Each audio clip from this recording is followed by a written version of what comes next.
Nah, Al-Fatihah dia spesial. Al-Fatihah itu kan ada alnya ya. Ya.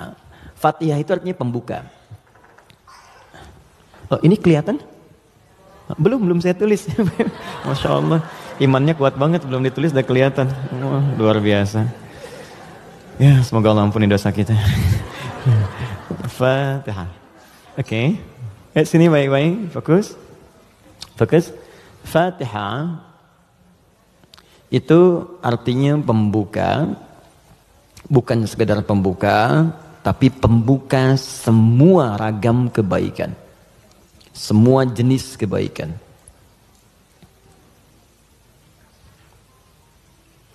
Nah, sebelum ada kalimat Fatihah ini masuk alif lam.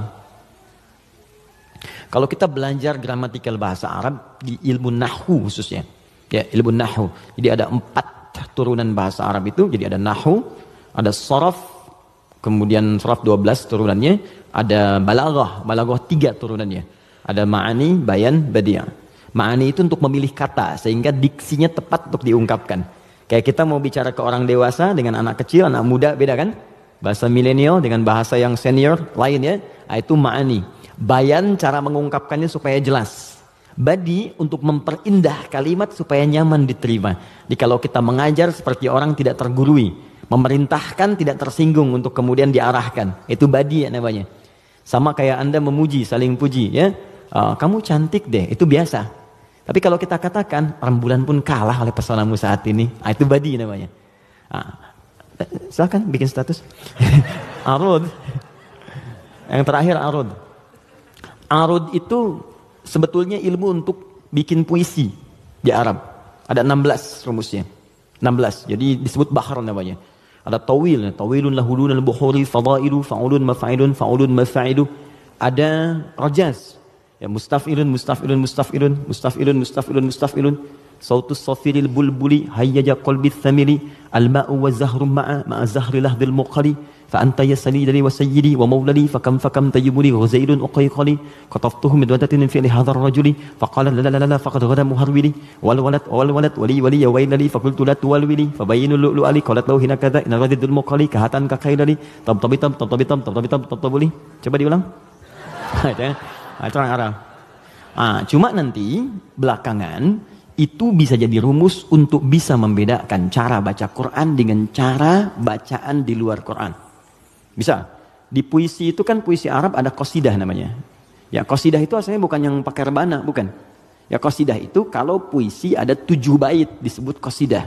Misal, rumusnya madid. Mufa'alatun fa'ilatun tala'al badru alaina min thaniyatil wada'. Itu asalnya qasidah. Dari bait puisi rumusnya madid. Ya, tapi orang jahiliyah dulu pun saat masuk Islam itu nggak pernah baca Quran dengan langgam-langgam ini. Ya pernah ada riwayat sampai Nabi misalnya imam baca Quran dengan madid. Ya, tala'al badru alaina wadduha wal laili idza saja. Kan enggak kan? Jadi sejahiliyah-jahiliyah mereka pun itu nggak pernah digunakan langgam ini untuk baca Al-Quran karena memang beda. Jadi kaidah makanya nggak bisa musik misalnya sekarang lagunya dipakai untuk baca Quran itu nggak bisa. Karena beda ininya, frekuensinya lain.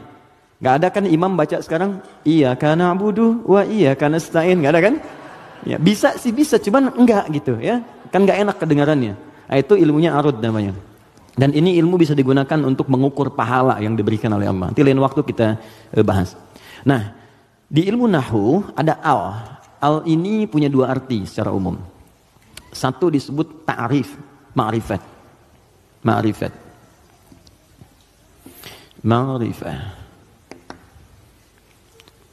yaitu huruf yang ketika melekat pada kalimat menunjukkan sesuatu yang khusus, spesifik.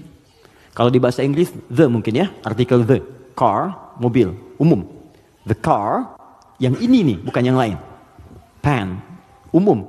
The pen, yang ini bukan yang lain. Itu dalam bahasa Arab al namanya. Jadi kalau ada al yang dimaksud yang ini, khusus, spesifik, bukan yang lain. Al pertama yang melekat pada Al-Fatihah berfungsi ma'rifah, menunjukkan sesuatu yang khusus. Surah ini adalah surah pembuka yang sangat khusus karena dia disusun khusus untuk membuka surah-surah dalam Al-Quran. Jelas? Semua ayat Quran itu baik. Dan pembuka kebaikan di ayat-ayat Quran disebut dengan Al-Fatihah. Jadi kalau Anda belajar Al-Fatihah dengan baik, maka Anda akan temukan bahwa surah ini khusus ditempatkan membuka untuk semua untayan ayat-ayat Al-Quran. Yang kedua, Al di sini kenapa disebut Al-Fatihah? Karena surah ini khusus ditempatkan untuk membuka bacaan dalam sholat.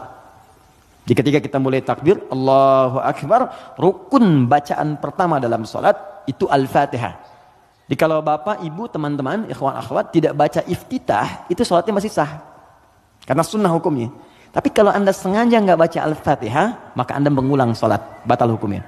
Jelas? Nah, yang dahsyat yang mau saya sampaikan, ini rahasianya. Awas, saya fokus ya, ini rahasia, dan diantara kita saja. Oke.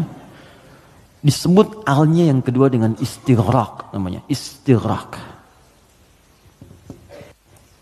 Ya, jangan hafalkan istilahnya, yang penting paham maksudnya. Istighraq itu al yang menunjuk makna yang komprehensif, holistik. Sesuatu yang menyeluruh. Semua menyeluruh sifatnya, tanpa kecuali. Al. Contoh begini. Alhamdulillahi Rabbil Alamin. Al di situ mencakup semua maknanya, komprehensif, seluruhnya tanpa kecuali. Makanya ketika hamdun artinya pujian, alnya diartikan segala. Lihat terjemahan, segala puji hanya milik Allah. Alnya semua, jadi semua jenis pujian kembali ke Allah. Nah, konsekuensi fikihnya, kalau kita katakan semua pujian hanya milik Allah, berarti jangan mengambil bagian dari pujian itu, sehingga berkuranglah sifat pujian kita kepada Allah. Contoh, Anda punya anak nih, dilatih baca Quran, bagus sampai hafal 30 juz. Tiba-tiba teman berkata, oh Masya Allah ukhti, akhi, anaknya pintar sekali, bagus, hafal Quran. Anda katakan, Alhamdulillah, semua karena Allah. Cukup. Jangan tambahkan lagi. Kalau Anda tambah, berkurang pujian itu. Ya, saya juga berdoa sih, malam-malam saya doakan, terus saya latih juga, kirimkan pada guru yang baik. Itu jadi wasilah, nah, itu berkurang. Jelas ya?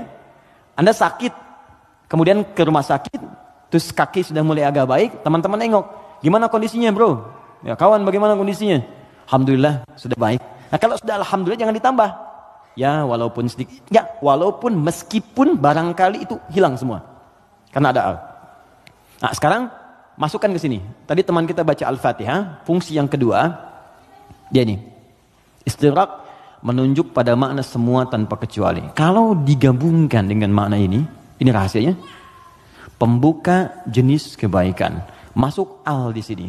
Maka surah Al-Fatihah, seluruh ayatnya, kalau dipelajari dengan benar dan diamalkan, dia akan membuka semua jenis kebaikan yang diharapkan dalam hidup.